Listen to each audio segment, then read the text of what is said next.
Assalamualaikum warahmatullahi wabarakatuh. Perkenalkan, saya Lisa Heprianti dengan NIM 2230212011. Pada video ini saya akan menjelaskan mengenai materi kebijakan pendidikan sebelum proklamasi, kebijakan pendidikan pasca kemerdekaan, kebijakan pendidikan masa Orde Baru, dan kebijakan pendidikan pada masa reformasi. Adapun video ini saya buat guna memenuhi mata kuliah isu-isu kontemporer kebijakan pendidikan Islam dengan dosen pengampu Ibu Profesor Dr. Nyayu Khadijah SAG MSI dan Bapak Dr. Muhammad Isnaini M. Baiklah, dimulai dari kebijakan pendidikan sebelum proklamasi.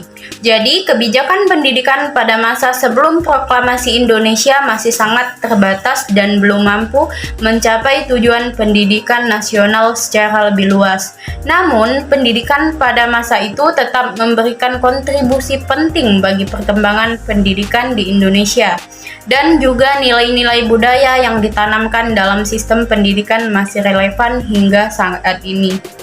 Pada masa sebelum proklamasi kemerdekaan, pendidikan di Indonesia lebih didominasi oleh pendidikan kolonial Belanda yang lebih menekankan pada pembentukan kecerdasan individu daripada pembentukan karakter dan juga kepribadian. Kebijakan pendidikan pasca kemerdekaan.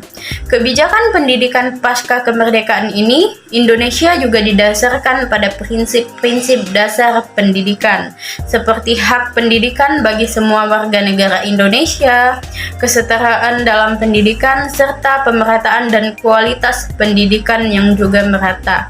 Kebijakan pendidikan tersebut juga mencerminkan nilai-nilai nasionalisme dan patriotisme, serta teori-teori pendidikan modern yang lebih menekankan pada pentingnya membentuk manusia yang berkarakter dan memiliki kemampuan yang kritis dan juga mandiri. Meskipun begitu, masih banyak tantangan yang harus dihadapi seperti kesenjangan akses pendidikan dan kualitas pendidikan yang masih belum merata di seluruh wilayah Indonesia. Kebijakan pendidikan masa Orde Baru. Jadi, kebijakan pendidikan pada masa Orde Baru didasarkan pada pandangan bahwa pendidikan harus dipandang sebagai alat untuk mencapai tujuan pembangunan nasional. Oleh karena itu, pendidikan pada masa ini lebih menekankan pada aspek teknis dan keterampilan, serta mengabaikan aspek kritis dan reflektif. Sejak kebijakan pendidikan pada masa Orde Baru, awal masa Orde Baru, pemerintah mengeluarkan kebijakan yang disebut trilogi pembangunan, yaitu pembangunan ekonomi, politik, dan sosial budaya. Kebijakan pendidikan pada masa Orde Baru didasarkan pada pandangan bahwa pendidikan harus dipandang sebagai alat untuk mencapai tujuan pembangunan nasional. Kebijakan pendidikan masa Orde Reformasi. Jadi, pada masa reformasi, pendidikan dipandang sebagai sarana untuk meningkatkan kualitas hidup masyarakat dan membangun karakter bangsa yang lebih kritis, inovatif, dan demokratis. Kebijakan pendidikan pada masa reformasi didasarkan pada prinsip partisipasi dan desentralisasi, di mana masyarakat dan pemerintah daerah diberi kesempatan untuk terlibat aktif dalam pengembangan pendidikan. Teori pendidikan yang mendasari kebijakan pendidikan pada masa reformasi adalah teori kritis dan teori partisipasi. Teori kritis lebih menekankan pada pentingnya pengembangan keterampilan kritis, reflektif, dan inovatif dalam sebuah pendidikan. Sementara itu, teori partisipasi lebih menekankan pada pentingnya partisipasi masyarakat dan pemerintah daerah dalam pengembangan pendidikan.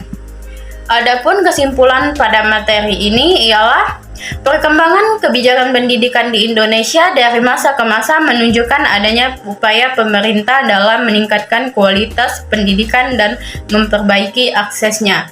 Namun, masih ada banyak tantangan yang harus dihadapi, seperti kesenjangan akses pendidikan yang masih terjadi, kualitas pendidikan yang belum merata, serta persoalan biaya pendidikan yang masih menjadi kendala bagi sebagian masyarakat. Oleh karena itu, diperlukan upaya yang lebih besar lagi dari pemerintah dan masyarakat untuk memperbaiki pendidikan nasional, untuk mencapai kualitas pendidikan yang lebih baik lagi. Baiklah, itulah penjelasan dari saya mengenai kebijakan pendidikan sebelum proklamasi, pasca kemerdekaan, masa Orde Baru, dan juga masa reformasi. Apabila ada saya salah kata, saya mohon maaf kepada Allah, saya mohon ampun. Saya akhiri, wabillahi taufiq wal hidayah. Wassalamualaikum warahmatullahi wabarakatuh.